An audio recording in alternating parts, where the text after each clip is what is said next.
Baik pemirsa TVR Parlemen dimanapun Anda berada, seperti yang diketahui bahwa konflik antara Israel dan juga Palestina hingga saat ini masih terus terjadi. Dan hal ini menimbulkan korban jiwa hingga puluhan ribu untuk yang terakhir kalinya. Dan mayoritas adalah warga sipil dan juga anak-anak dan juga perempuan. Dan tentu ini menjadi sorotan dari berbagai pihak. Salah satunya beberapa pihak menyoroti terkait dengan adanya boikot-boikot terhadap produk-produk Israel. Lalu seperti apa tanggapan dari DPR RI? Saya akan menanyakannya langsung dengan Bapak Syahrul Aidi Mas'ad, salah satu anggota BKSAP DPR RI dari fraksi PKS untuk daerah pemilihan Riau II. Pak, kira-kira dari seruan-seruan boikot yang disuarakan berbagai pihak, menurut Pak Syahrul sendiri atau di DPR RI sendiri, menurut Bapak perlu nggak, Pak? Ya, usaha upaya boikot itu adalah upaya untuk melemahkan penjajah, ya.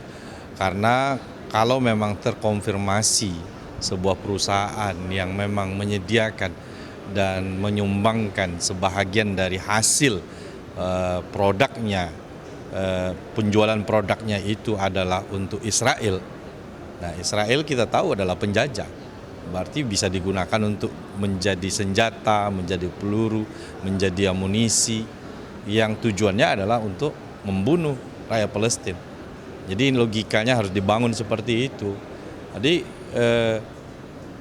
apakah kita rela gitu barang yang kita beli keuntungannya kemudian ternyata dengan membeli barang ini akan bertambah senjata Israel tambah kuat ya. Dan kita tahu bahwasanya Israel itu dibangun negaranya atas dasar kekuatan ekonomi begitu.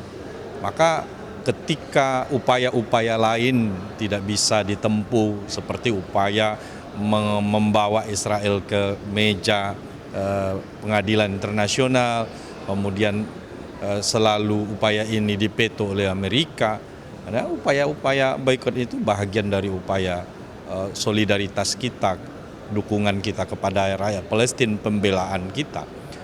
Adapun efek daripada itu, ini kan masalah boikot ini kan perpindahan produk. Jadi sesungguhnya bukan menurunkan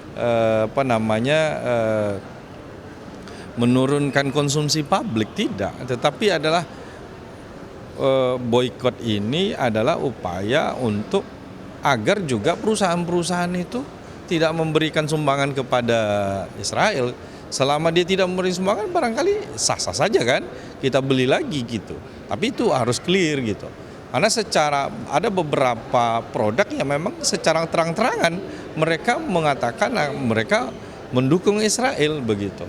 Ya, sebagai bangsa kita Indonesia khususnya yang memang mengamanahkan undang-undang kita untuk membela Palestina, menolak penjajahan, ya kita harus boikot itu.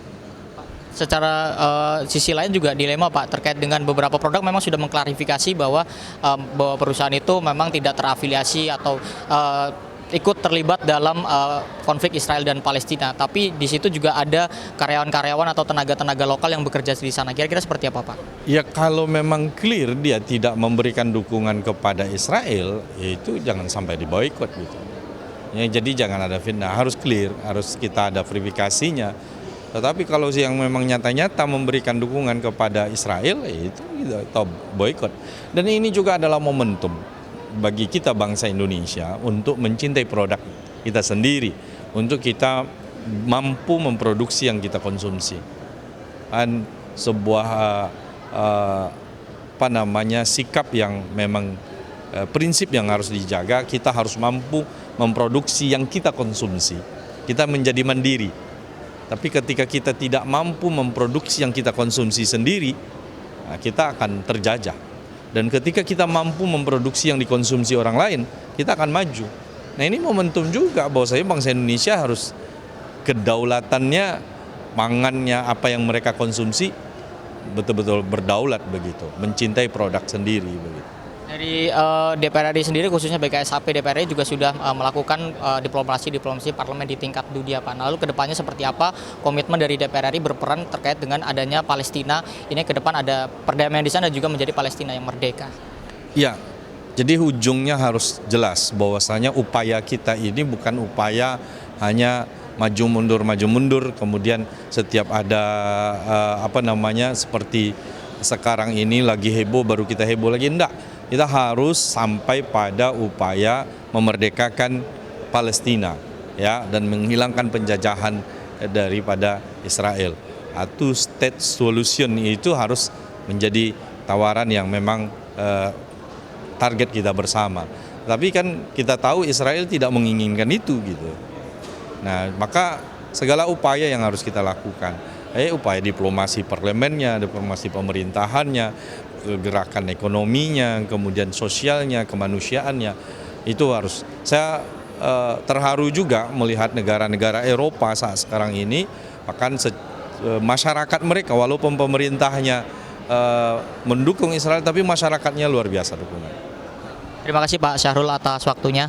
Dan pemirsa TVR Parlemen, itulah wawancara saya dengan salah satu anggota BKSAP DPR RI, Bapak Syahrul Aidi Masad, di mana tadi Bapak Syahrul mendukung adanya boikot terhadap produk-produk yang memang secara clear ini mendukung dari adanya serangan Israel ke Palestina.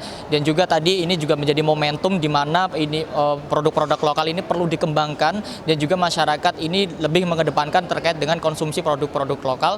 Dan juga tadi berbagai upaya yang telah dilakukan oleh DPR RI ini diharapkan dapat berkontribusi dalam adanya perdamaian di Israel dan juga Palestina, hingga menjadikan Palestina ini menjadi merdeka atau dengan adanya two state solution. Sekian pemirsa yang dapat saya laporkan. Saya Alfat Rizky kembali ke studio.